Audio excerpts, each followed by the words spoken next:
Welcome back to the Investor Minded Framework. In this video, we're going to be talking about the process of actually analyzing properties, putting all the pieces together.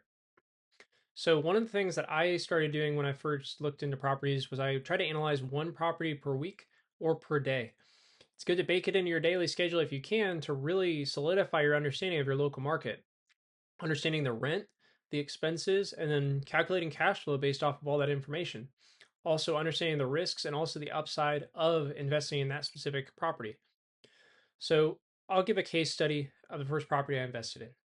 I was looking at a property that was between $100 to $200,000 in the greater Lafayette area.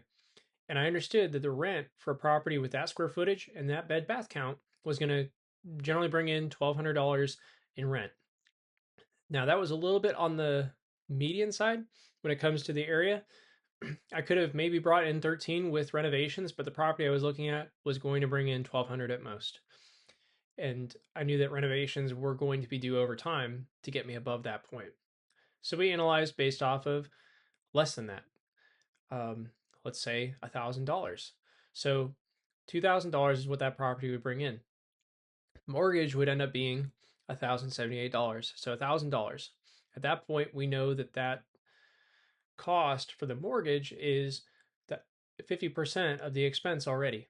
So we're maybe making a little bit of money on the rent, but over time, I wanted to get to the point where we're bringing in much more so it's sustainable over the long term, considering any capital expenditures, maintenance expenses, the things that keep the lights on. So we knew what the rent was, the expenses. If it costs me a certain amount every week to mow the lawn, having somebody mow the lawn, and then also handle any HVAC expenses, I knew there was going to be an expense there. And then we understand our cash flow for every single property based off that as well. So without getting too into the numbers, I want to make sure we have that mental framework every single time we look at a property to say, okay, what is the rent for this bed bath count and square footage for this age of property in this area? And there are other things you can add into the mix as well, things I may not be naming here that may matter in your market, such as a garage. Maybe garages are in very high demand in your market, and those are things that can add income. They can also add an expense because you have extra maintenance items, such as a garage door, that will have to be maintained over time. And then we also understand our risks. And that's a pretty loaded topic as well because it can depend on the area. Do I have a flood risk?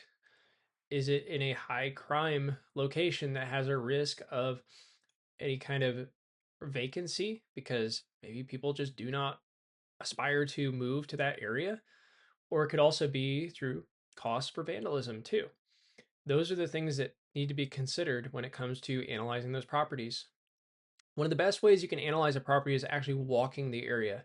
So, what I started out doing was walking around the area that I wanted to buy and driving around the area I wanted to buy. Some of those strategies we talked about in previous videos, such as driving for dollars. Do you feel comfortable walking in that area? If you see other people walking around that area with their dogs and their kids, it's probably a pretty good area. People are probably pretty comfortable there. If you don't see anybody walking around and all you see is just police, it's probably a little bit concerning and something you should dive a little bit deeper into and really understand. Maybe you can be the one to turn that area around, but that's not something I'm here to answer in this video. I wanted to give you a real example of a property that was able to cash flow, and that was the property that was bought for $174,900 way back when, 3.5% interest rate. And there was money invested over time, but those are investments that I knew I was going to have to make. And over the long term, I was going to have to bring that property back from the condition it was in. It had been sitting for some time, needed some repair, but that's where some of the best value is investing in your local market, bringing those properties back, but also considering where the risk is too. Knowing that you still have to be able to make the payment for the debt and all the other expenses at the end of the day.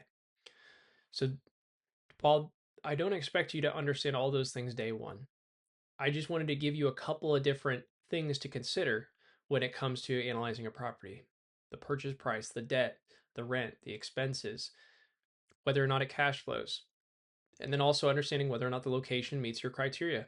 And that's why we went through the buy box as well. At the end of this process, you should be able to comfortably say that I can analyze deals myself.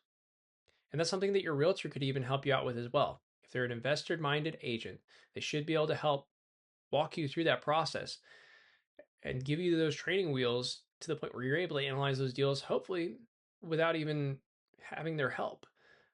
But it never hurts to ask them at that point, too, can I get a second opinion on this? And they should be able to give you an honest second opinion to solidify your understanding as to whether or not it's a good investment.